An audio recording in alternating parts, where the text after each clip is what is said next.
ng pansin si Bianca Umali.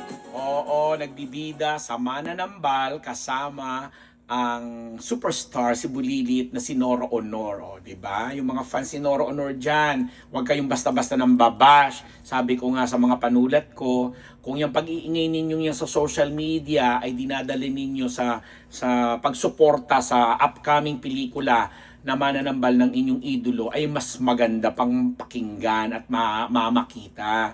Huwag niyo yung mang-iasa lang kina Bianca.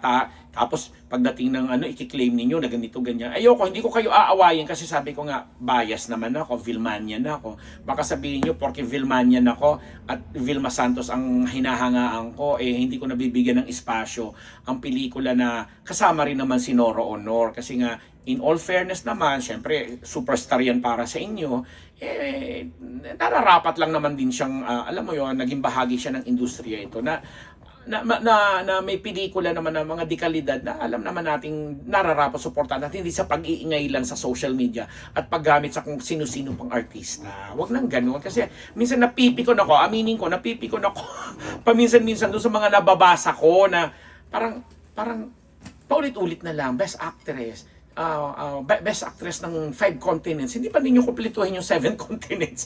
At kung ano-ano pa na, national artist, blah, blah, blah, blah. Hello, kailan pa ba huling nagkaroon ng pelikula si Ate Guy na sinuportahan ninyo ng bonggang-bongga?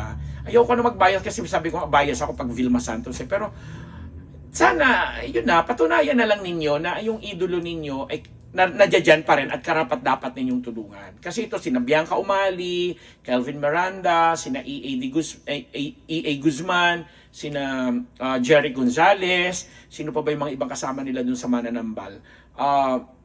Mga batang artista na, alam mo yung proud naman sila na nakatrabaho nila sa Nora Honor. Pero sabi ko nga dun sa huling interview, hindi sila nagpapapressure dito sa hamon ng mga Noranians na alam mo yon na hoy, maging naman kayo, maging proud, chuchu-chuchu, na nakasama nyo, it's a big honor, blah, blah. It's about time na gamitin nyo yung social media. And so, na nagdidikta sa mga batang artista, sabi, ayaw namin magpa-pressure sa ganyan kasi we believe in our movie, naniniwala kami na may pelikula naman din kaming nagawa na maganda, at nagkataon na si Miss Nora Honor ay kasama namin at talaga namang mahusay siya. Yun, ganun. Ang gaganda ng sinasabi, India, para dito sa mga hindi ko alala kung mga dilulu na mga fans ni Ate Guy, with all due respect sa iyo, Ate Guy, na dapat sinasaway mo talaga kasi sobra nilang pag-idolo sa iyo, nasisira ka tuloy. Ikaw tuloy ang napipintasan. Yun na nga, pagdating sa huli, pag hindi kumita ang pelikula, pag first screening, last screening, sa'yo naman ibubunton kasi sasabihin, hindi sinuportahan, ganyan-ganyan. Yung mga fans mo kasing ang iingay naman, hindi naman nila pinapakita yung totoong suporta sa'yo. Hanggang doon sila sa social media. Kung ba yan nilalabas sila sa social media at ipinaalam nila sa madlang people at nagiging positive yung reception, magandang word of mouth, di bongga, di ba? Di magandang kompetisyon kasi hindi naman ito yung mga panahon na parang yung era ninyo ni na Ate V, ni na kung sino pa mga nakasabayan ninyo para sabihin sino ang mas magaling kasi kapwa na kayo may mga narating, ang husay-husay na ng mga na-achieve niyo sa buhay, nagdi-deteriorate tuloy yung tingin sa iyo ng lipunan kapag alam mo yun, may mga toxic na mga tagahanga na mga dilulu at mga delusional, mga ilusyonado na akala mo wala nang ibang artista kundi isang Nora Honor. Wag naman pong gano'n, di ba? Sana po pagsasabihan niyo yung mga tagahanga ninyong ganyan. Kasi nga, ang hilig-hiling nilang pumatol sa mga bashing. Tapos, ang hilig-hiling nilang magpaumpisa or mag-umpisa ng away. Tapos, hindi naman nila nasusustain. Tapos, umaabot naman sa kung ano mga personalan. Kasi kaya nga sabi ko dati, may mga kaibigan akong mga ganyan na sabi ko, wag ako. Sabi ko nga, di ba doon, wag ako. Wag niyong dalhin sa akin yung issue yung mga ganyan. Kasi ako, kilala ko ang pamilya ni Nora Honor. Bilang Bicolano rin po ako at marami po ako mga kamag-anak at malalapit na kamag-anak. Sabi nga, parang iisang tiyan lang ang pinanggalingan namin yan sa Bicol na mga kamag-anak ni Nora Honor ay mga kamag-anak po rin po namin. Alam mo yun, plus ako'y very close kay Lala Honor, yung itinuring na kapatid ni Nora nung nag-uumpisa siya at yung ayoko nang banggitin niya kasi nakakainis bilang sobrang close ako kay Lala at co-manager po ako ng dalawang anak ni Lala na sina Marion Honor at saka si Ashley Honor. Ako po yung nagmamanage sa kanilang PR, etc.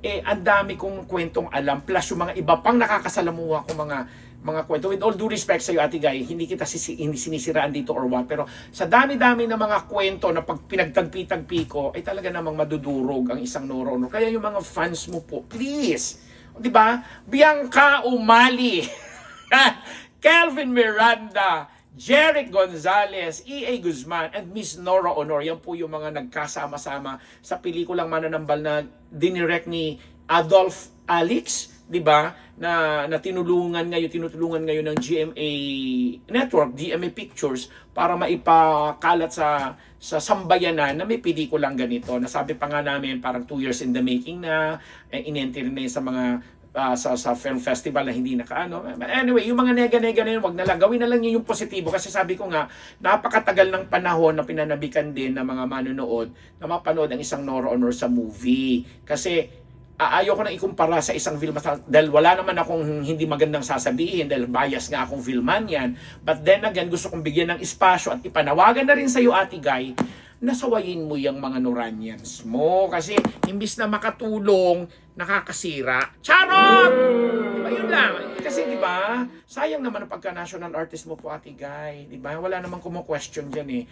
Kaya lang yun nga, minsan kasi yung pag-iidolo sa'yo ng mga tagahanga mo, kung saan-saan nila dinadala ang usapan. Wag na lang ganon. At least ito ngayon with Mananambal, na your movie, hangad namin ito, natangkilikin ng nakararami, at wag namang kasi ang hilig ang mga Norians gano'n, ang hilig mag-claim, ayan, wag na gano'n. Maging ano na lang tayo, sabi nga natin, maging magnanimous in victory, di ba? Maging ano tayo, magpasalamat na lang sa mga tinatamasa nating biyaya. Parang gano'n. Kasi kami mga Vilmanians, ganyan na lang ginagawa namin. Si Ate V, ayan, left and right, marami rin mga challenges na hinaharap sa buhay, mga personal or what. Pero napakagandang iniidolo, ang sarap-sarap iduluhin kasi nga napaka-positibo ng binibigay na impresyon, na vibe sa aming lahat. Kaya kung anong nakikita nyo sa amin, kung anong nakikita namin sa kanya, ganoon din kami. Kasi ang saya-saya lang buhay, di ba? Ang Bearable Channel po mula sa inyo. Hindi ako mananambal, pero marunong. Charot! Ako ang inyong lingkod. Nagpapasalamat. Hindi pa mananambal sa Bicol yung manggagamot yan na parang minsan kinokontra niya yung mga parang nangkukulam or what, parang ganon, di ba? Kumbaga sa ahas, pag tinuklaw ka, tatambalan mo. Anyway, maraming salamat po. Nagpapasalamat muli sa inyong lingkod. Ako ang birthday man at birthday boy. Thank you. Kapatid na Lala Honor, Marion and Ashley, maraming thank you sa inyo at sa mga kapatid ni Lala, thank you very much. Honor family at sa mga lahat ng mga taga-Iriga City at kalapit ng Albay, thank you very much.